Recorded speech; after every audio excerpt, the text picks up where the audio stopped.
Bienvenue sur Better Call Nicolas, le podcast dédié aux solopreneurs déterminés à transformer leur idée en business. Je suis Hello Nicolas et chaque semaine, je vous partage des conseils utiles et pratiques pour vous aider à franchir chaque étape de l'idée à l'exécution. Que vous soyez au tout début de votre aventure ou déjà bien lancé, ce podcast est fait pour vous donner les outils et l'inspiration nécessaires pour réussir en solo. Installez-vous confortablement et préparez-vous à donner vie à vos ambitions. Pour ce nouvel épisode, je vais rentrer un peu plus en profondeur dans la thématique du podcast, qui est d'aider les solopreneurs déterminés à transformer leur idée en business. Et pour cela, je veux parler de quelque chose que j'ai moi-même vécu et que j'ai aussi observé en conseillant pour le coup des nouveaux solopreneurs, des néo-solopreneurs ou ceux qui étaient dans leur début. C'est ce rapport avec l'idée que l'on a au départ. Et c'est pour ça que l'épisode de ce podcast s'appelle «Idée ou problème».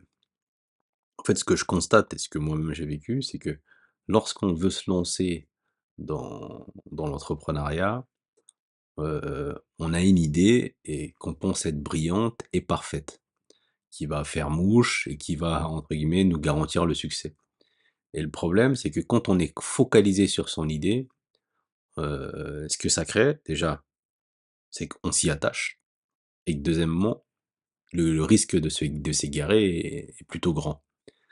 Parce que, focalisé sur son idée, on va rester dans son coin, à la développer, pour ensuite aller présenter son idée de produit ou de service sur le marché et de se rendre compte que finalement, il n'y a pas de demande, il n'y a pas de clients pour ce qu'on a à proposer ou potentiellement il y a des clients, mais que ces clients-là ne sont pas prêts à acheter ce qu'on a à leur proposer. Et ça, c'est quand on est obnubilé par son idée.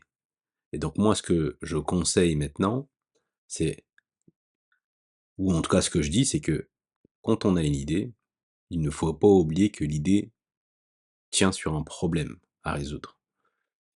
Et quand on est plus trop, attaché à son idée, qu'on est attaché pour le coup à un problème à un problème à résoudre qui va potentiellement satisfaire un besoin chez un client, qui va, faire que ce client soit prêt à le payer, on s'égare un peu moins, on y est beaucoup moins attaché et on est beaucoup plus flexible dans sa démarche, dans sa réflexion et dans les actions que l'on pose.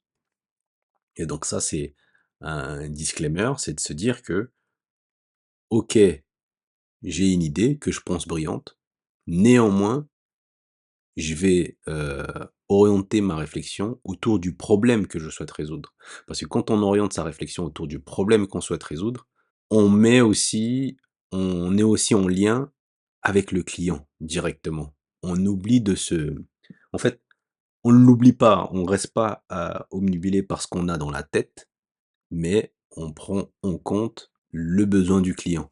Parce qu'on sait que c'est un problème qu'on souhaiterait résoudre. En tout cas, ça évite qu'on s'égare beaucoup trop et qu'on reste attaché à son idée. Et en fait, moi, lorsque je dis transformer son idée en business, pour ça, j'ai un petit exemple que j'utilise souvent, c'est que, prenons une personne qui est, face à une centaine de cailloux et parmi ces cailloux, il y a des vulgaires cailloux et il y a des pierres précieuses. Quand on est et mettez-vous en tête que chaque caillou représente une idée. Il y a des idées, donc il y a des cailloux qui peuvent devenir des pierres précieuses, donc il y a des idées qui peuvent devenir businessables, comme il y a des idées qui ne feront jamais mouche et qui sont de vulgaires idées, en fait, qui ne marcheront pas. Et en fait, le truc, c'est quoi? C'est que lorsqu'on est attaché à son idée, on est attaché à son caillou. Lorsqu'on pense problème, déjà la réflexion est différente. Lorsqu'on est attaché à son caillou, on va le dépoussiérer, on va le polir, jusqu'à se rendre compte au bout de, X temps que ce n'était qu'un caillou et que ce n'était pas une pierre précieuse. Alors que lorsqu'on est à la recherche d'une pierre précieuse, justement, nos réflexes, nos actions sont portées vers la pierre précieuse et non pas sur uniquement le caillou. Ce qui fait on sera beaucoup plus apte à prendre un caillou, le dépoussiérer rapidement, le polir rapidement et se rendre compte que c'est un vulgaire caillou et passer tout de suite à un autre caillou, donc une autre idée, la dépoussiérer, la polir rapidement et son «Ah ça ressemble plus ou moins à une pierre précieuse». Après bon, on peut se tromper, mais ça ressemble plus ou moins à une pierre précieuse et on passe à ainsi de suite, ainsi de suite. Ce qui fait que on s'égare beaucoup moins et on s'attache beaucoup moins aux cailloux.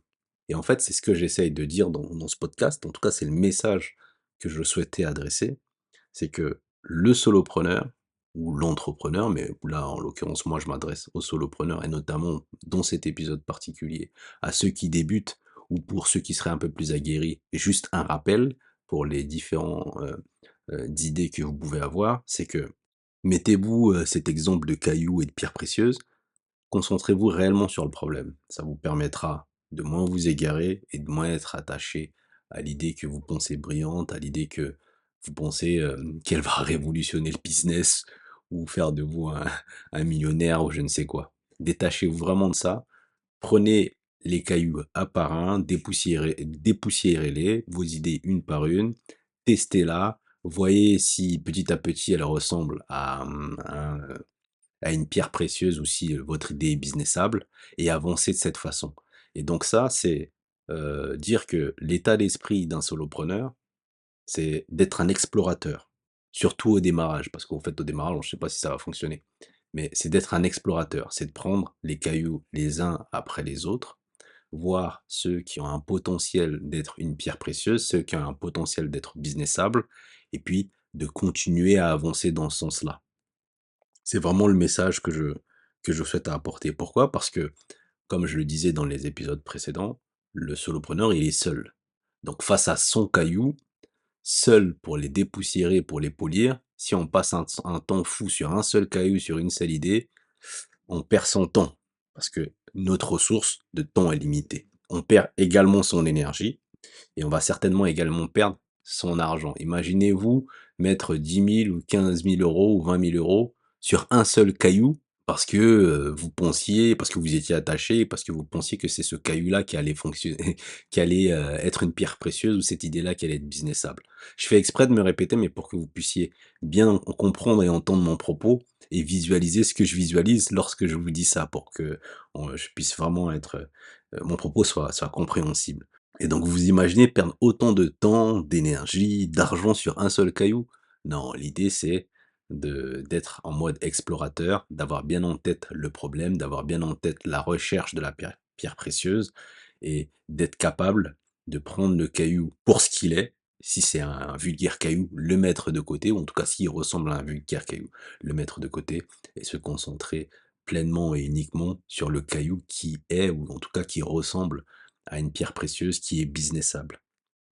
Voilà en tout cas ce que je voulais dire dans cet épisode avant d'aller plus loin. Moi je vois un peu ce podcast comme, quelque chose qui va monter, crescendo vers, qui sera de plus en plus profond ou en tout cas qui sera entre guillemets «de plus en plus technique, utile et pratique» dans les conseils. C'est vrai que j'ai fait un premier épisode introductif. Mon premier épisode porte sur les pourquoi les solopreneurs échouent.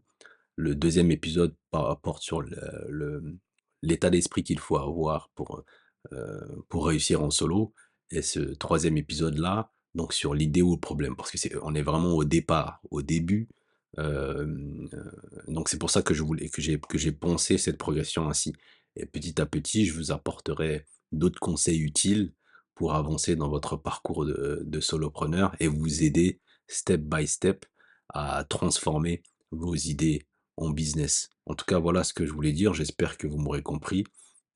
N'hésitez pas à revenir vers moi si vous n'avez pas compris mon propos. Merci d'avoir écouté cet épisode jusqu'au bout. J'espère que vous avez trouvé des conseils utiles qui vont vous aider dans votre parcours de solopreneur. Si vous avez apprécié cet épisode, likez, laissez un commentaire, abonnez-vous et surtout, partagez ce podcast avec d'autres solopreneurs qui pourraient également l'apprécier ou qui sont à un niveau ou un stade où ces conseils pourraient leur être utiles. Et souvenez-vous que chaque idée mérite d'être explorée et chaque solopreneur mérite, en tout cas déterminé, mérite de réussir. On se retrouve la semaine prochaine pour un nouvel épisode et en attendant, continuez à croire en vos idées et à travailler pour les transformer en succès. C'était Nicolas. À bientôt.